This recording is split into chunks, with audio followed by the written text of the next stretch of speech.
Morning folks, it's the 19th visit on, where are we? June the 29th, no, June the 28th I think. Yeah, you can see the difference between,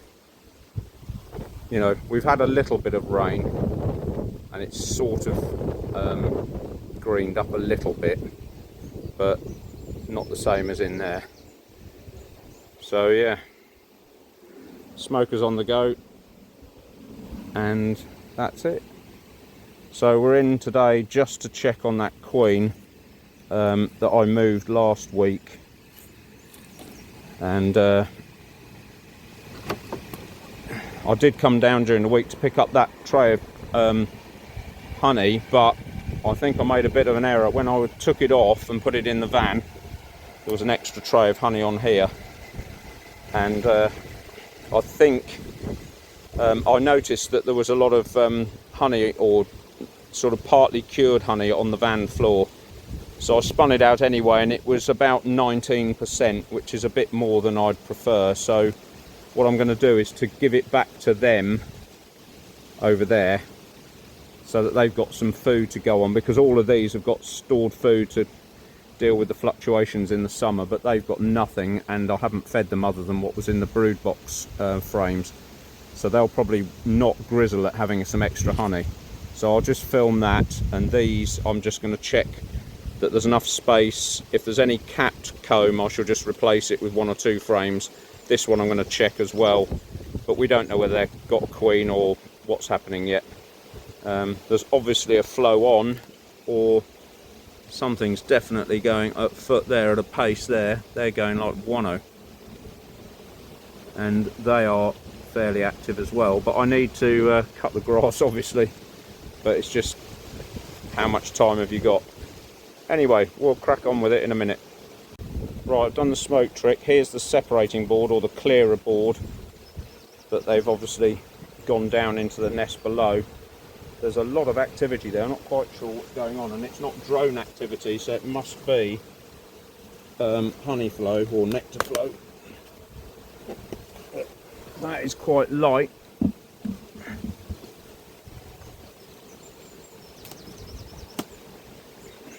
So we don't need that board anymore.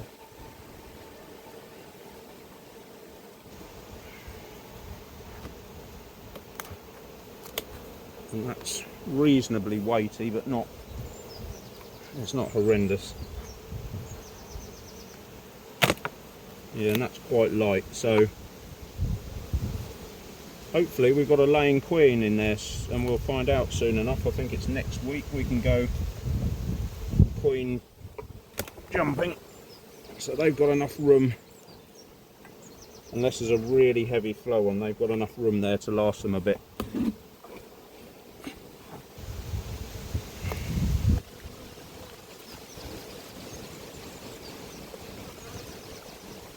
We'll just take one frame out of the top, which is normally where most of it gets processed. As I've said before, it's the heaviest, sorry, the hottest part of the hive. So you can see most of that frame is still open, and you can see if you look down there on the side that most of that comb, that bumblebee come in, smelt it from, she's been collecting pollen, and yeah, most of them are sort of half full. So this side's a little bit capped, but not massively. Just trying to keep the bumblebee out so she doesn't get attacked.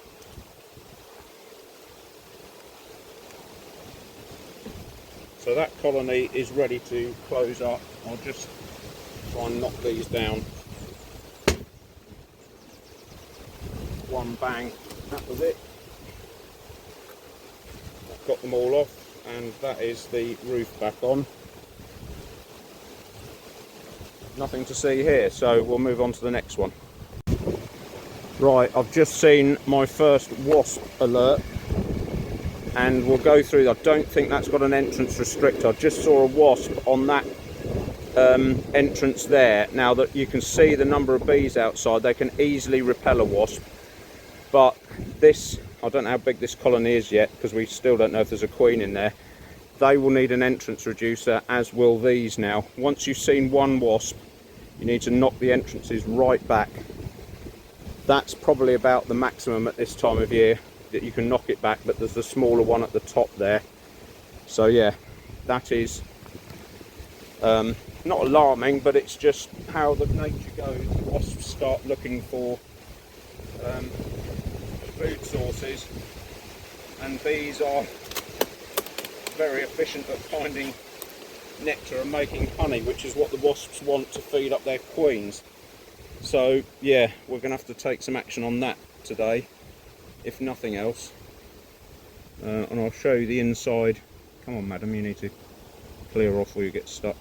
Yeah, I'll show you the inside of this, and then that's about it really.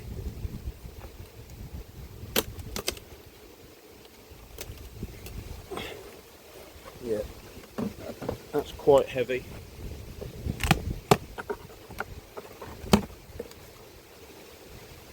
Not masses of bees in here, so there's quite a few full frames in here, so I'll just see whether we can steal any. No, that's quite light actually, which is why there's less activity. And if you look at this comb here, look at this girl here, look at that, pulling out that drone. Can you see her there? She's pulling a drone out that's dead. I tried to film that a couple of times and missed it. See if I can zoom in on one.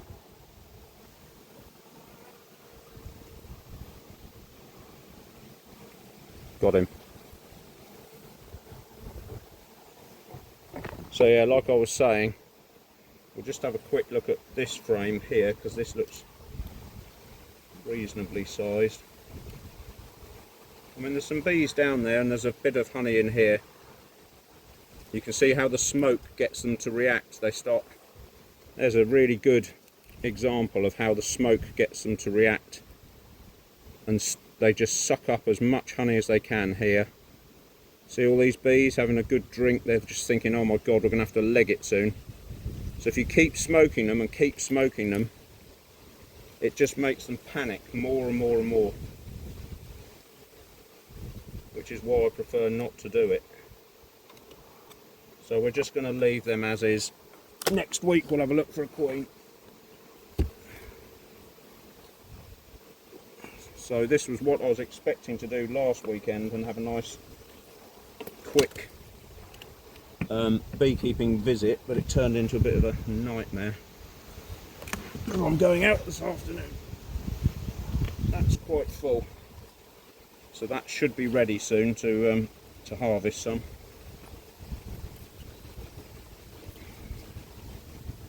Yeah, I'm meeting my mate Lee and his wife for a do, and so yeah, I do need to crack on with this.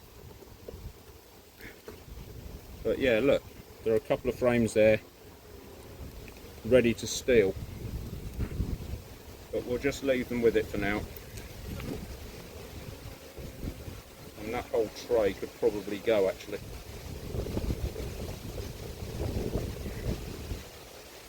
There's one there that's fully capped, that one's empty, you see, so there's still room up here for them to go at, and it also gives them a sense of space, because we don't want any more swarming this year if at all possible, because one, I haven't got the kit, and two, I haven't got the time to deal with it. And I think there might have been a swarm up at the other apiary. I had notification from the owners of the property saying that there was a swarm in the tree, and there definitely was a swarm in the tree because she sent me a picture, but it didn't amount to anything, and it had vanished by the time I got there after work. It had disappeared. So that's the second one. We just need to do a little bit of beekeeping work on the queen we moved last week next door. Right, in all excitement I've ripped my gloves, and I forgot to mention Lee's lovely wife Sue, who we're also seeing. Lee's my oldest mate that's still alive. Can you believe that? There's a wasp, look. And we were in the Air Cadets together, so we're having a hook up this weekend, and going off to a show. If I can catch this wasp, it'll be great. But yeah, so I thought, oh, I've left this queen, what have I done with the queen excluder? And I realised I put it at the bottom, didn't I? So I've got the wasp, there it is. Well, it's now a deceased wasp. Yeah, so we're just going to have a quick look at this, make sure the queen's in, move the queen excluder up, put this super box on top and give them this honey back in what's called a contact feeder, obviously because they have to make close contact to actually get the honey out. There's lots of different feeders, English feeders, there's frame feeders, there's all sorts of things. I prefer this because they take it down very slowly, or in a regulated fashion. They have to work to get it, which means that they don't gum the whole hive up with junk that you can't wade through. So yeah, that's the pro. I've done the smoke trick, so we're just going to wade straight in. If I could find my hive tool. Oh, here we are.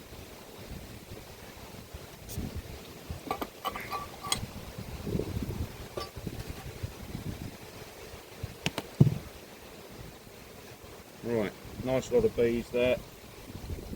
I forgot my syrup.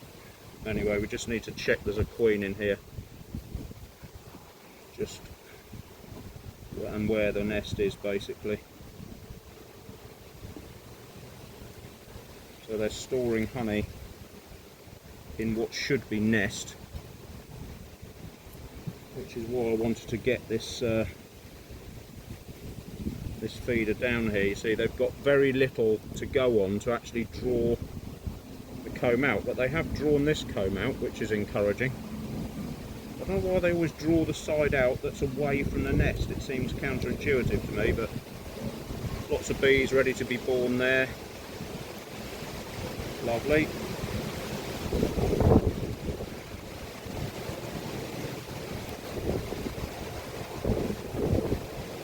That's all laid out again with eggs and grubs. There's the queen. So that was successful. She started laying again, so we can now safely take the queen excluder off the bottom. Yeah, so they're quite happy with that move now. We can take the queen excluder off the bottom and she's not going to go anywhere. If you catch them late, it is quite an impulse for them to just fly off anyway.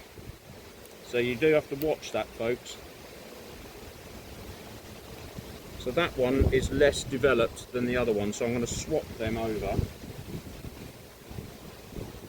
because this has got nice comb. She could lay in there. She hasn't yet, but that would be a good frame for her to lay on.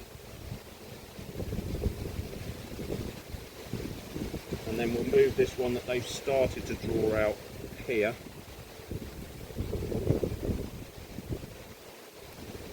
There's a blank canvas there.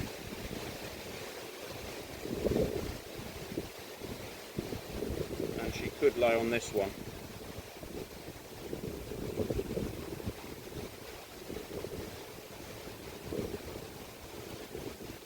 So by next week,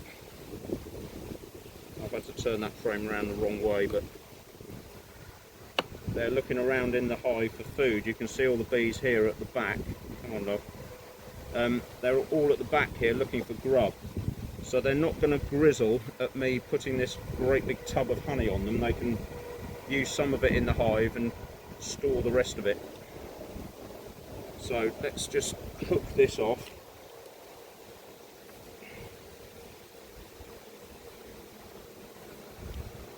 Another bee here moving out a dead drone.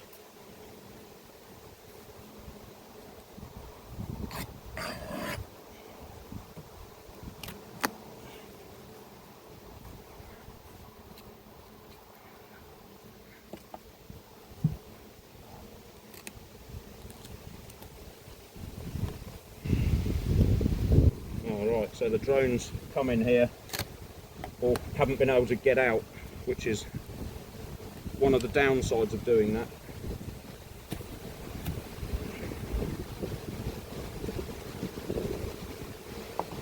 I should have come back a couple of days later, really. We because some of those drones might have wanted to mate next door. So, done it right on one hand and got it wrong on the other.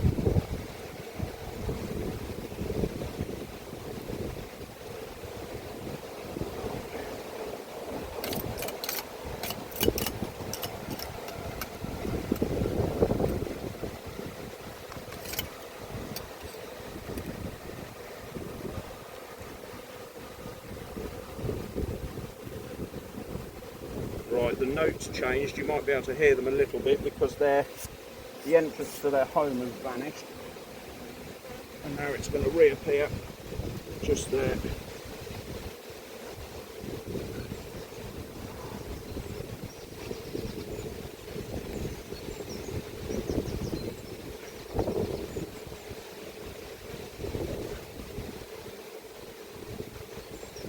Right, so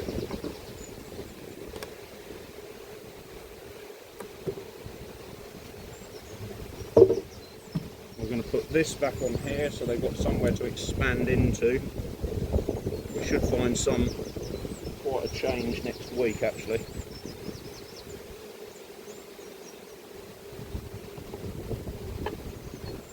That's that. Knock these girls in.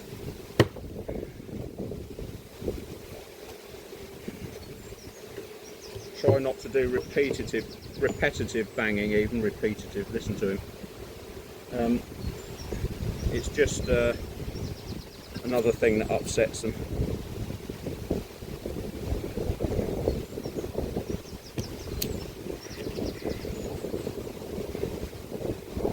Right, that's that.